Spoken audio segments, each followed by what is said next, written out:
Bula Vinaka and welcome to Bula Wellness. I'm Dr. Alisha Sahukan, the Head of Health Protection with the Ministry of Health and Medical Services.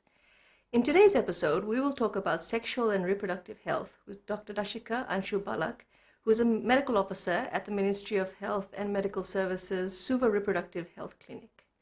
But first, we go to the streets to see what you, the public, know about preventing sexually transmitted infections. Name one sexual transmitted disease. AIDS. Gonorrhea. AIDS. How do you contract the disease? By using using protective, like condoms. Most gets from having sexual intercourse with someone who's infected. Also, another way is through tattoos, blood, and like I said, tattoos, the needle. You can get it contracted through that. Having intercourse without using condoms. How do you prevent yourself from STDs? The best thing would be abstinence, or making sure that both you and your partner get tested to be on the safe side. Yeah, that's about it. Not having sex with an infected person. Use condom. By using condoms. Welcome back to Bula Wellness. In studio, we have Dr. Dashika Anshu Balak, Medical Officer with the Ministry of Health and Medical Services Suva Reproductive Health Clinic. Dr. Balak, welcome to the show and thank you for being here today. Thank you so much, Dr. Alisha. So first of all, please tell me a bit about yourself, about your background and the work that you do. Thank you. So I basically graduated from Fiji School of Medicine with my bachelor's in medicine and surgery in 2010. After that, I did 1 year of internship in CWM, and then another year I worked in the Suva Health Centers. And then in 2013, I started my work at the Suva Reproductive Health Clinic, and ever since then, I've been in this clinic. I've done my postgraduate in public health last year, and now I'm pursuing my master's in public health from University of South Wales. Okay, so you've been working at the Suva Reproductive Health Clinic for about 6 years now. Yes. Tell me a bit about the work that you do there. So basically, the work that we do in the clinic is, because the clinic is part of public health, so the work we do in the clinic is not just purely public health, but we also provide clinical services. So services we provide in the clinic are management of sexually transmitted infections, so STIs, management of HIV, women's health and men's health in general, so cervical screening, breast cancer screening, prostate cancer screening, infertility testing, also a bit of urinary tract infections that especially male patients come in, so we also look into that. So basically, in general, we look at their sexual and reproductive health with a lot of counseling as well. So what are the issues that you see? What are our big problems in sexual and reproductive health? I would say not just in Fiji, but the whole of the Pacific, the biggest problem that we are facing at this moment is STIs, sexually transmitted infections, followed by increased in number of HIV cases. We talk a lot about HIV because, it's a dreaded disease. People lack awareness in that area, but we talk so little about sexually transmitted infections, which is actually should be dreaded more, which can be fatal, and this is something that goes under the radar. And we have a lot of young people coming with a lot of signs and symptoms of sexually transmitted infections. And then we also have a group of people who don't have any signs and symptoms, but through blood tests they're picked up as positive. So what are some of these infections that you're talking about? So the most common infections that we see is gonorrhea or chlamydia. Then we also have a good range of people who have been picked up positive for syphilis, hepatitis B as well. And then we have now recently seen an increase in a lot of warts cases as well. Okay. And these diseases, of course, as you mentioned, they are transmitted through sex, through unprotected sex. Why do you think it goes under the radar, as you mentioned? So one of the things is, I think, that we still have a lot of taboo or stigma around or anything to do with sexual health. People don't talk about sex. And so if they have any signs and symptoms, they don't really know whom to go to or whom to talk to. Even we as healthcare workers are not so comfortable to talk about sex with our clients as well. Sexual health or sexual and reproductive health should be part of any normal health or wellness that we do, but usually it is a component that is left out, and so there is not so much awareness. So you're saying it should be just treated as any other medical condition? Yes, definitely. Okay. So if what are some symptoms, some signs and symptoms you should look out for sexual and reproductive health? So signs and symptoms would be, for males, usually they will present with either penile discharge, so some pus-like or whitish thick discharge that will come out from their penis. They may also experience burning sensation when they are urinating. They may also experience swelling or pain in their testicles, in their testicles or scrotum. They may also have some sores or ulcers in their private areas as well. They may also complain of some discharge coming from the anal area as well. Whereas for women, again, they may present with vaginal discharge, itchiness, foul smell. They will present with lower abdominal pain. They can present with bleeding, which is not usual menstrual bleeding. And also discharge from the anal area as well. And of course, like we're talking about it very frankly. We're both medical professionals, but in our society, these are very private sort of symptoms and private areas. What would you just say to the public if people are having these symptoms, but they're a bit worried or a bit embarrassed about coming to their doctor about looking after these symptoms? So I think one of the biggest things also with us as healthcare workers in our health facility is that we need to have our health facility which are friendly to provide these services. And then of course we have patients who are afraid to go and talk to their doctors about this. So my clinic where I work at, we have two other similar clinics. One is in West in Lautoka and one is in Lambasa.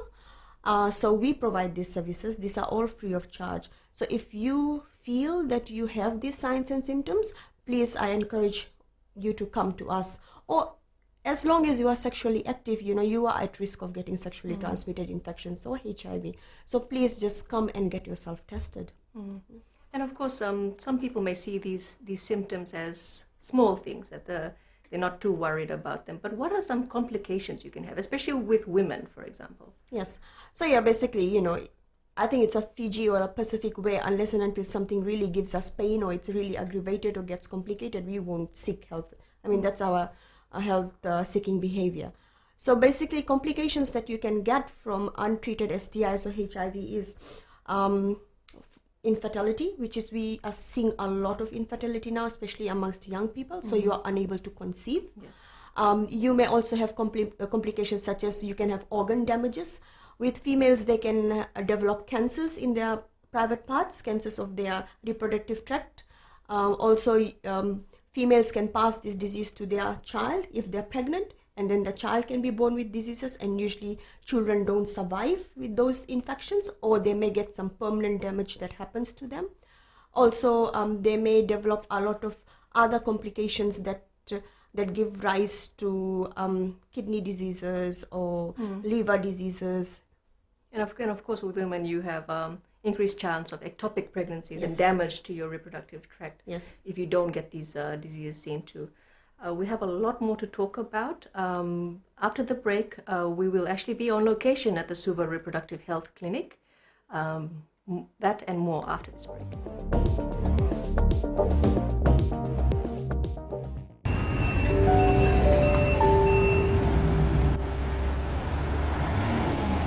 My name is Dr. Dashika Balak. I'm the medical officer in charge of this clinic, which is the Suva Reproductive Health Clinic. And I've been in this clinic since 2013. I'm Dr. Kesa Tindaki. I've joined the clinic this year in February. I'm Dr. Jenny Singh, and I'm a medical officer here at the Reproductive Health Clinic. And I also just started this year in February. My task in the clinic basically is, apart from the clinical works, is to go out and conduct outreach programs. Outreach programs is in the sense that we provide free testings, whereby we test HIV, hepatitis B, and syphilis. We also give out free condoms And for those patients that may be symptomatic with some of the STIs, we also issue the treatments. We give free treatments on site. My name is Ashika Shivagani Devi, and I'm a phlebotomist here since last year April. And being a phlebotomist is a quite challenging job, and I love doing this job. Like patients come in, I read them, I fill all the results here in the book, and then fill the tubes what I have to do, and then prepare the patients, get them ready, and then take them. We actually give a time frame of 1 week to the patient, and we get it in 3 or 2 days. I get it, but maximum time we give to the patient is like 1 week, so that when they come here, they don't get frustrated that their results are not in. So 1 week time frame we give them. Sure. I go by myself and pick it from Singapore. So we have a small proportion of patients who just come in because they just want to talk. As you know, in our culture is built in such a way that talking about sex is still a big taboo. We can't openly talk about sex even with our best friends, you know. So we have this, especially young people who want to talk about their sexual life.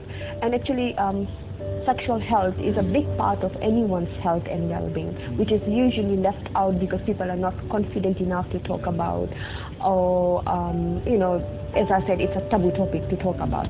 So we have a good number of people who come in who just want to talk about their sex life.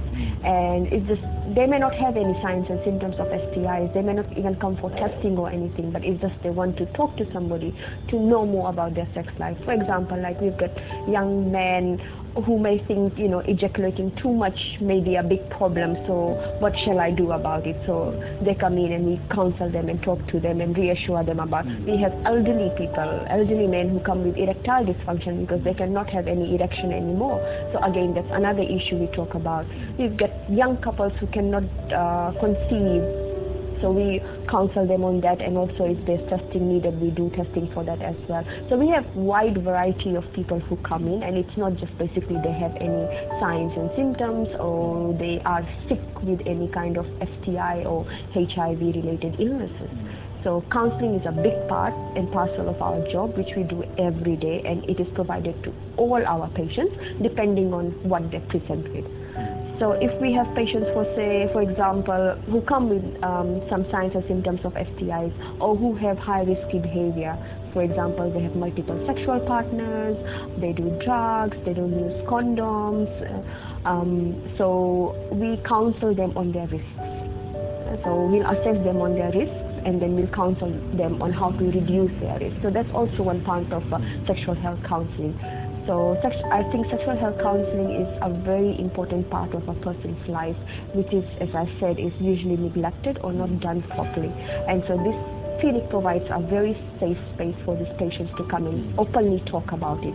That is one way of addressing their anxiety, because they may be, you know, anxious, whom will I talk to? Other ways is that we always let them know that everything we do is confidential and it is done in a very private manner. So even when we get couples who come in, we will talk to them individually. We will never relay one couple's information to the other couple unless and until that person gives us a consent. And then in the end, when we have individually counseled them both, then we will ask them for their consent if they want to be counseled as a couple. Yeah, so it's everything is done based on their permission. And also challenges I think most of them would face is one is they may be shy or they may not be confident enough to talk about their sexual life. So basically by providing this friendly environment in the clinic, and our nurses and doctors are equipped with those skills, those counseling. Counseling is part and parcel of all assessment that we do with our patients. So when you interviewed or when you saw our nurse was counseling the patient or doing a history of the patient, so we have a standard form, and that form has all the information that we need from the patient about their sexual life, and at the end there is counseling. So counseling is coupled with every interview session that we have with patients, depending, as I said, on what they present with. In this clinic, the choice is the patient's. So we always keep the patient's choice at the back of our mind, and whatever we do, it's done in concern with the patient. So I would just like to let the public know that sexual and reproductive health is their right. And it is one area that you really need to look after because it can have multiple consequences and complications in the future. One of them, as I think one of my doctors has mentioned, is infertility. You cannot conceive. Okay, and it is something that you shouldn't be shy about. If there is something that you notice is wrong, or you just need to talk about it, even though if it's not wrong, but it's something that you lack knowledge on, please do come and access our services. Our doors are always open. And as I've always said, you are sexually active, that means you are already at risk of getting some kind of sexually transmitted infection, so you need to get yourself tested in order to know your status, especially for HIV. And if you have signs and symptoms of STIs, please do come in and get treatment done because you can spread it to your partners.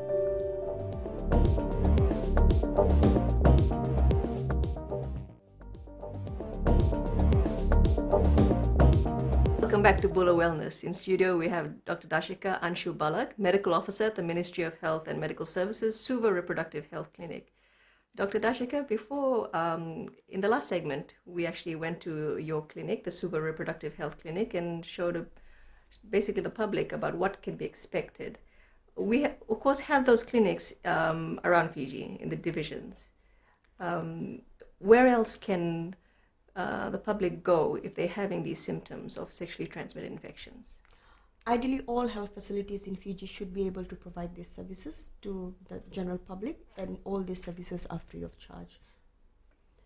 Yes, we do have the other two clinics in, as I said, in Lautoka and Lambasa. These are specialist clinics, but usually we encourage public to go to their own health facilities because accessibility is an issue.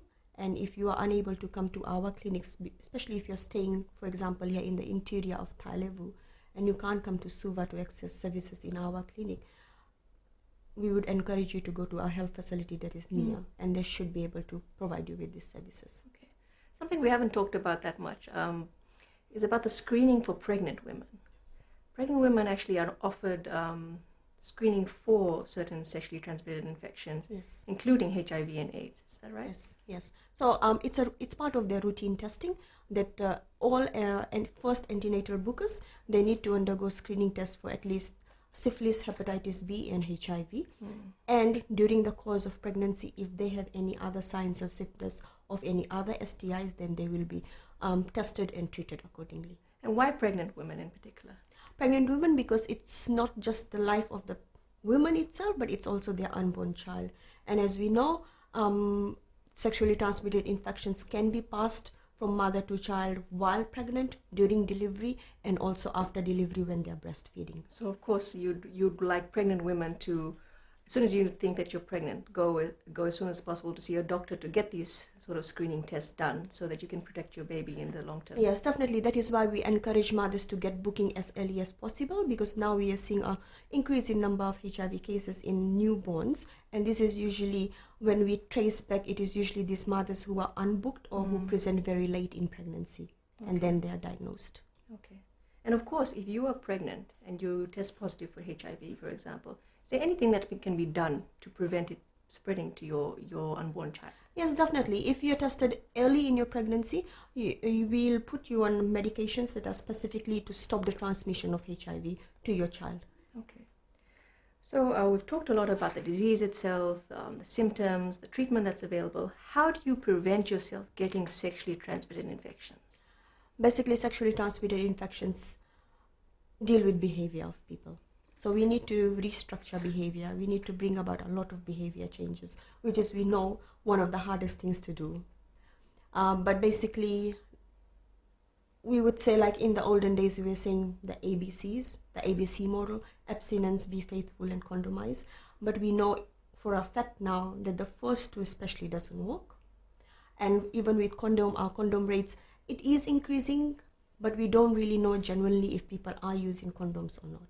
And with the hike in numbers of STIs and HIV, we can say that condom use is very bad in our country. So what we have seen is that we need to have some innovative preventative strategies And what we have also seen is that not just one strategy on its own works. We need to have a combination of strategies. So one is eliciting behavior change. Another one is using male or female condoms, getting yourself tested as early as possible so that you can be put on treatment to stop the transmission of infections. Also, if you have STIs, you need to get treatment for STIs at least so that it can also stop you from getting HIV as well. So there's a lot of prevention strategies that we can have, but the first thing is that people need to know what risks they pose, what risks they have, and then these strategies will be aligned to their risks. Okay. So I think here a lot of what you're saying is that changing the behavior, but also changing the attitude towards sex and reproductive health. We're acknowledging that there are many people who are having unprotected sex, and we need to really address it and be a bit more open with it and discussing it a bit more openly, like we are today. Yes, definitely. I mean, everyone is having sex. And so sex is something, I know it's very personal, and you don't really want to talk about sex with other people. I mean, come on, even best friends don't really openly talk about their sex life. But then it is becoming an issue now with increasing number of STIs and HIV. And so that is why we do encourage people that they need to start to open up and talk more about sex and their sex life. Even if you don't have any issues, even if you don't have any signs and symptoms, but you may have other issues apart from that, you need to talk about it. And of course, I think we've talked a lot about prevention in other episodes, talking about other diseases. And another common theme that comes about is your relationship with your doctor. Yes. So being able to be comfortable and being very open with your doctor. And of course, Ministry of Health has free services that are available through our reproductive health clinics, all the health centers. And confidentiality is a big issue as well. And could you talk a little bit more about that? Yes. So I would like to tell the public that sexual and reproductive health, when you come to us to access these services, everything is confidential. So whatever conversation you are going to have with your doctor, it stays just between you and your doctor, unless and until you give the consent or authorize your doctor to tell somebody else or the healthcare worker to tell somebody else. Okay.